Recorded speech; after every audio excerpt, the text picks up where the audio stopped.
Assalamualaikum warahmatullahi wabarakatuh. Pada video kali ini saya akan menjelaskan tentang konsep pengetahuan. Adapun konten dari konsep pengetahuan, yang pertama definisi pengetahuan, jenis pengetahuan, peran vital pengetahuan, sumber pengetahuan, kontribusi pengetahuan, inovasi dan pengetahuan, dan yang terakhir studi kasus konsep pengetahuan. Definisi pengetahuan. Secara etimologis, pengetahuan berasal dari kata bahasa Inggris yaitu knowledge. Nah, dalam Encyclopedia of Philosophy, pengetahuan adalah kepercayaan yang benar. Sedangkan menurut Dr. Andes Sidi Ghazalba, pengetahuan merupakan hasil proses dari usaha manusia untuk tahu.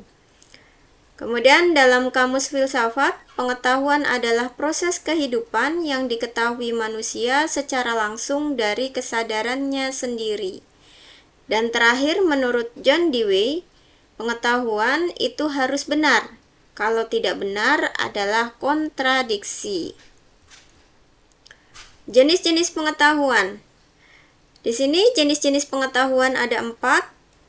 Yang pertama, pengetahuan biasa atau yang disebut dengan common sense, yaitu pengetahuan yang diperoleh dari pengalaman sehari-hari dan secara umum diterima dalam masyarakat. Yang kedua, pengetahuan ilmu. Pengetahuan yang didasarkan pada metode ilmiah, yaitu pengamatan, eksperimen, dan analisis data, di mana penjelasannya objektif dan dapat diuji kebenarannya. Yang ketiga, pengetahuan filsafat. Pengetahuan yang berupaya memahami hakikat realitas, pengetahuan, dan nilai-nilai kehidupan. Dan terakhir, yang keempat, pengetahuan agama. Pengetahuan yang hanya diperoleh dari Tuhan lewat pada utusannya, bersifat mutlak dan wajib diyakini oleh para pemeluknya. Peran vital pengetahuan ada 7. Meningkatkan kemampuan problem solving, membantu memahami dunia kerja, fenomena alam, dan interaksi sosial. Berikutnya, membentuk pola pikir kritis. Berikutnya, membantu dalam kecakapan hidup, meningkatkan derajat seseorang, menjadi pedoman hidup untuk menuntun ke arah benar, dan yang terakhir pengembangan moral dan etika. Sumber pengetahuan itu ada 4. Yang pertama, empirisme. Empirisme ini adalah pengetahuan diperoleh melalui pengalaman indrawi, seperti pengamatan, percobaan, dan interaksi langsung dengan lingkungan. Contohnya, pengetahuan tentang panas ketika menyentuh api. Kemudian, sumber pengetahuan yang kedua bisa berasal dari rasionalisme, yaitu pengetahuan diperoleh melalui pemikiran rasional, seperti penalaran, logika, dan deduksi. Contohnya yaitu pengetahuan geometri. Sumber pengetahuan yang ketiga yaitu intuisi, di mana pengetahuan diperoleh melalui pemahaman mendalam dan spontan tanpa proses penalaran yang jelas. Contohnya dari intuisi yaitu pengetahuan tentang keindahan ketika melihat pemandangan alam. Dan yang terakhir, sumber pengetahuan berupa wahyu. Pengetahuan diperoleh melalui sumber yang dianggap suci atau ilahi seperti kitab suci atau wahyu yang disampaikan melalui nabi. Contohnya pengetahuan Al-Quran. Nah, bagaimana kontribusi pengetahuan? Yaitu bisa melalui pendidikan dan pengajaran. Contohnya seperti guru atau dosen mengajar di lembaga pendidikan, bisa juga seorang tutor memberikan bimbingan belajar. Kontribusi yang kedua bisa juga melalui penelitian dan pengembangan. Contohnya, peneliti medis menemukan metode pengobatan yang lebih efektif. Bisa juga berkontribusi melalui media dan komunikasi. Contohnya, seorang penulis menulis artikel, buku, atau blog yang dibagikan melalui media massa atau media sosial. Kontribusi yang berikutnya bisa melalui pengalaman dan praktik. Contohnya, konsultan memberikan saran dan nasihat dari pengetahuan dan pengalaman yang dimiliki.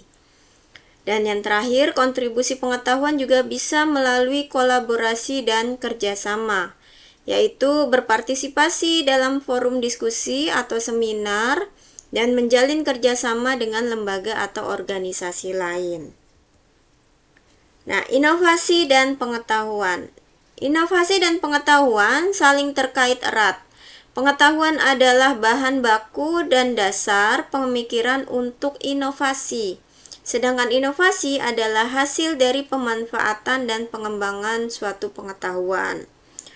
Contohnya di sini diberikan 3 contoh inovasi kaitannya dengan pengetahuan. Yang pertama, penemuan antibiotik. Contoh inovasi yang didasarkan pada pengetahuan ilmiah tentang bakteri dan penyakit infeksi.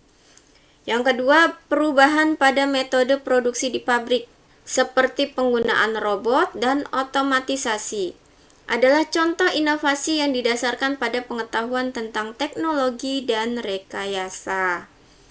Yang ketiga, pengembangan perangkat lunak baru adalah contoh inovasi yang didasarkan pada pengetahuan tentang pemrograman dan sistem komputer. Saya akan jelaskan studi kasus terkait konsep pengetahuan. Studi kasus tentang konsep pengetahuan dalam filsafat ilmu dapat mengeksplorasi bagaimana pengetahuan dihasilkan, divalidasi, dan disebarluaskan dalam konteks ilmiah. Misalnya, kita dapat melihat kasus penemuan struktur DNA oleh James Watson dan Francis Crick. Dalam penemuan ini, konsep pengetahuan ilmiah diuji melalui metode empiris dan deduktif. Pengetahuan tentang struktur DNA tidak hanya dihasilkan melalui pengamatan langsung, tetapi juga melalui interpretasi data eksperimental yang dikumpulkan oleh Rosalind Franklin dan Maurice Wilkins. Dalam filsafat ilmu, ini menyoroti pentingnya kolaborasi, pengujian hipotesis, dan proses verifikasi untuk membentuk pengetahuan yang dapat diandalkan. Dari sudut pandang epistemologis, kasus ini menunjukkan bagaimana ilmu pengetahuan bergantung pada bukti yang dapat diulang dan diverifikasi oleh ilmuwan lain, sehingga menghasilkan pengetahuan yang objektif dan universal. Sehingga kesimpulan dari konsep pengetahuan yaitu konsep pengetahuan mencakup pemahaman mendalam tentang bagaimana pengetahuan dapat didefinisikan, diorganisir, dan diterapkan dalam berbagai konteks.